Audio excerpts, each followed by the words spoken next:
Bem-vindos ao canal Noites de Terror, onde seus pesadelos se tornam realidade. Inscrevam-se no canal, ativem o sininho de notificação e preparem-se para o conto desta noite. O Pacto. João era um homem trabalhador e honesto que vivia uma vida simples, morava de aluguel em uma casa de madeira muito antiga. Ele estava cansado de sua vida miserável, pois trabalhava muito e o dinheiro que ganhava mal dava para sobreviver. Ele sabia que sua família no passado era muito rica e possuíam diversos imóveis valiosos naquela região, mas com o súbito desaparecimento de seu pai ainda em sua juventude, sua família foi envolta em dívidas e eventos misteriosos que culminaram em sua falência. Em uma sexta-feira à noite, enquanto voltava para casa, parou sua bicicleta próximo a uma grande pedra, sentou-se e refletiu: como seria incrível sua vida se tivesse muito dinheiro. Pensou em todas as coisas que poderia comprar, as viagens que faria pelo mundo e todos os lugares que poderia conhecer. Neste mesmo instante, já cansado e estressado com a sua real situação, gritou aos quatro ventos: eu daria tudo para ter riqueza. Após seu breve surto de cólera, sacudiu a poeira de suas vestes e seguiu com sua bicicleta em direção ao seu humilde casebre. No dia seguinte, ele foi abordado por um simpático idoso em seu portão que dizia ser um antigo morador daquela casa. Conversaram um pouco até que o senhor pediu por um copo de água. João não lhe negaria um copo de água e atendeu o homem de boa vontade. Após tomar o último gole, com um sorriso no rosto, o idoso pediu para que João cavasse um buraco ao lado da enorme figueira, plantada no quintal da casa. Pois se o fizesse, teria uma grande surpresa. Inicialmente, João pensou que se tratava de uma brincadeira e não deu muita importância ao pedido, mas naquela noite, ele teve um sonho estranhamente real envolvendo o idoso e a figueira, acordando assustado como se estivesse em queda livre. João acordou no dia seguinte com a estranha sensação de que precisava cavar ao lado da figueira, onde o velho homem havia indicado. Motivado pela curiosidade, ele foi até o quintal e começou a escavação. Já estava praticamente desistindo e se sentindo um trouxa por ter feito aquilo, foi quando então a pá bateu em algo sólido. Inicialmente pensou ser uma pedra, mas ao limpar em volta ele percebeu que se tratava de uma caixa de metal. Ainda incrédulo, ele puxou ela para fora e ao abrir, quase caiu de costas. Ela estava cheia de ouro, joias e pedras preciosas. Ele ficou emocionado com a descoberta, nem podia acreditar no que seus olhos viam. Assim que conseguiu se acalmar, foi correndo até a casa de seu irmão contar a novidade. Paulo era seu irmão mais velho, com um pouco mais de experiência de vida, o aconselhou a permanecer na mesma casa, para não levantar suspeitas e não contar o fato a mais ninguém, até que pudessem trocar todo o tesouro por dinheiro. O irmão ainda sugeriu a João que guardasse a caixa em seu porão. Temendo que mais alguém descobrisse a fortuna, resolveu enterrar a caixa, não em seu porão como seu irmão havia recomendado, mas sim, a 200 metros adentro da mata que circundava a propriedade, e por uma questão de segurança, disse a seu irmão que havia colocado a caixa no porão da sua casa como anteriormente combinado. Seu irmão era uma pessoa de má índole, era extremamente ganancioso e egoísta, não suportando a ideia de que João ficaria rico, contratou duas pessoas para tirar sua vida, pois desta forma, como ninguém mais sabia a localização do tesouro, ficaria com toda a fortuna para si.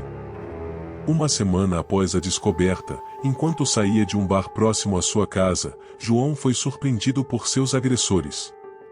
Eles o colocaram no porta-malas de um carro e dirigiram para um local remoto da cidade. Ao chegar no local, desferiram duas facadas em seu abdômen. Acreditando que ele estava morto, atearam fogo em seu corpo e o jogaram barranco abaixo. Mas, contra todas as probabilidades, João ainda estava vivo. Para sua sorte, o fogo foi apagando aos poucos enquanto seu corpo rolava na ribanceira que foi jogado. Quando finalmente acordou do desmaio, ele estava totalmente desfigurado, perdido em meio a uma mata fechada e ainda sem entender como havia chegado ali. Seu corpo e rosto estavam seriamente queimados, e o ferimento causado pelas duas facadas causava-lhe um misto de dor, pavor e pânico. Ele lutou pela sobrevivência por longos 2 dias, sem remédio que atenuasse as dores intensas que sentia em seu corpo devido às queimaduras. Ele sabia que seu fim era certo. Contudo, quando estava praticamente esgotado para continuar sua luta, algo ainda mais estranho aconteceu. Ao acordar pela manhã no terceiro dia, ele notou que estava sem dor alguma. Atrelado a isso, seu corpo começou magicamente a se regenerar, causando-lhe espanto e horror. Então, novamente teve uma visão com o mesmo senhor que o havia pedido para cavar à beira da figueira. Desta vez o idoso estava com aparência mais jovial e ria descontroladamente de João. Pensando um pouco mais sobre o acontecido, e os sonhos que teve um dia antes de cavar na base da figueira, ele começou a juntar as peças e descobriu que havia se envolvido em um pacto satânico com o idoso, provavelmente ao tocar a caixa com o tesouro. Seu corpo estava cada vez mais forte, mas a fraqueza de sua alma era evidente. Os monstros que habitavam a floresta agora estavam todos dentro de sua mente. Após horas de reflexão, João finalmente conseguiu se acalmar, botou a cabeça no lugar, e começou a pensar em como se livraria daquele pacto e quem ou o que era aquele senhor que o procurou. Seria apenas um espírito maligno ou o diabo em figura de gente? E esse era apenas um dos problemas. O outro, o qual nem teve tempo de pensar, é quem tentou matá-lo e o porquê. Assim que estava totalmente regenerado, João decidiu retornar à cidade.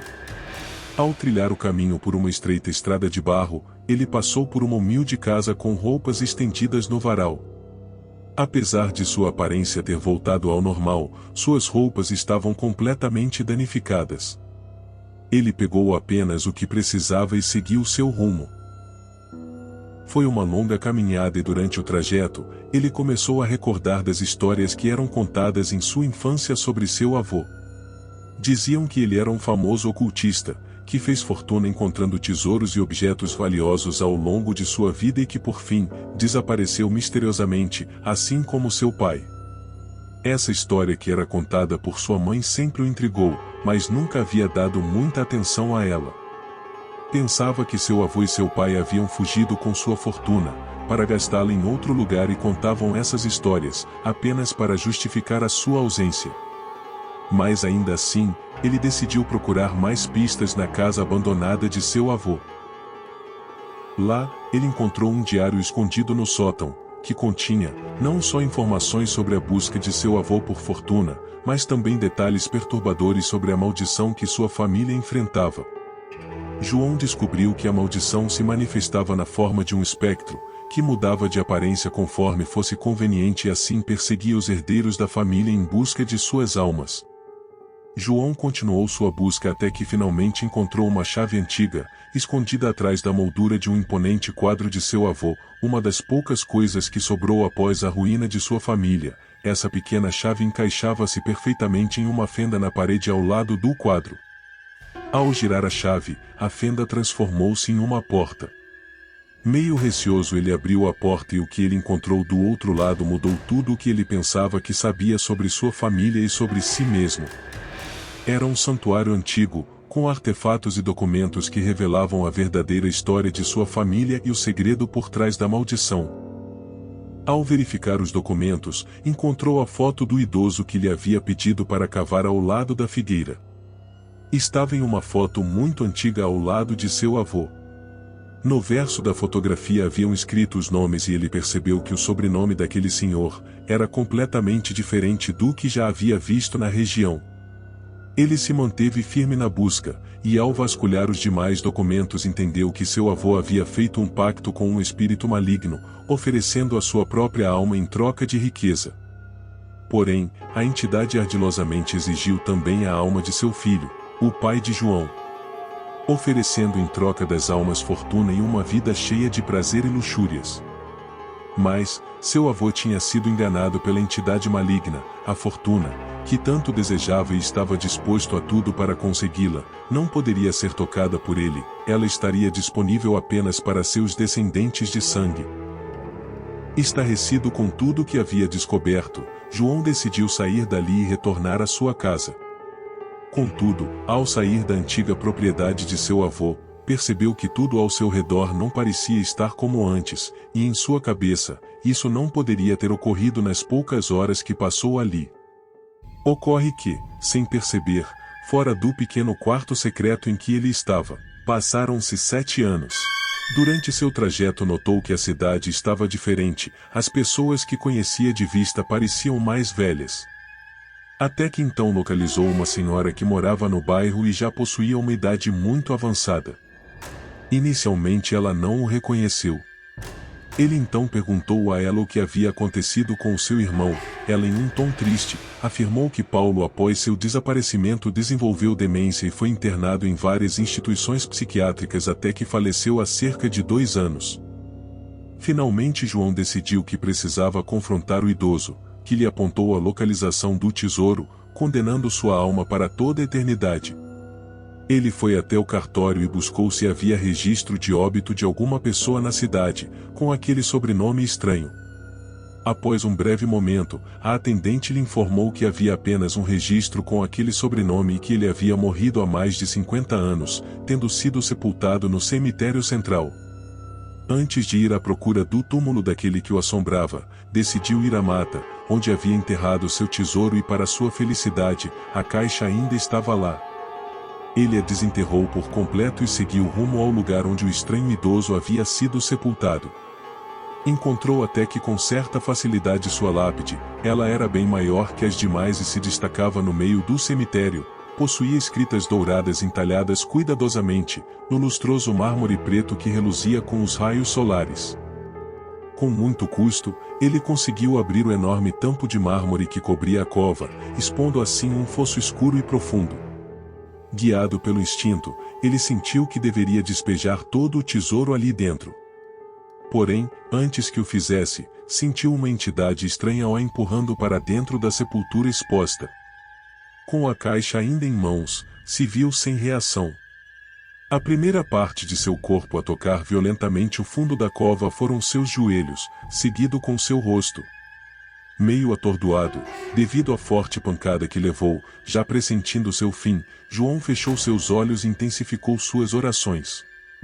Neste momento sentiu como se emanasse de si uma explosão de luz. E do túmulo, viu sair diversas entidades, que tomavam uma a uma, formas semelhantes a figuras humanas. Todos com vestes brancas com uma luz radiante ao seu redor. As almas olharam para ele com um sorriso em seu rosto, e subiram rapidamente aos céus. Ele havia libertado dezenas de outras almas que estavam presas, assim como as almas de sua família. Assim que conseguiu sair de dentro da cova, João pôde ver 3 entidades que o observavam. Tampouco seus olhos se acostumaram com o brilho do sol, ele pôde notar que eram figuras conhecidas. Eram os espíritos do seu pai, do seu avô e do seu irmão, que permaneciam ali por mais um instante, para agradecer ao seu Salvador por ter quebrado a maldição. Eles o acenaram com as mãos e assim como os demais ascenderam ao céu. Com o tesouro devolvido à sepultura da entidade maligna, o pacto satânico finalmente foi quebrado. João recuperou sua vida normal e conseguiu deixar todo o horror do passado para trás, perdoando todos aqueles que lhe fizeram mal. Ele, depois disso, foi capaz de viver em paz e harmonia novamente, pois sabia que as entidades que o haviam aterrorizado, agora descansavam em paz. No final, João aprendeu que embora o dinheiro possa trazer riqueza material, a alma é algo inestimável e vale muito mais que os prazeres carnais que foram oferecidos pelas entidades da escuridão.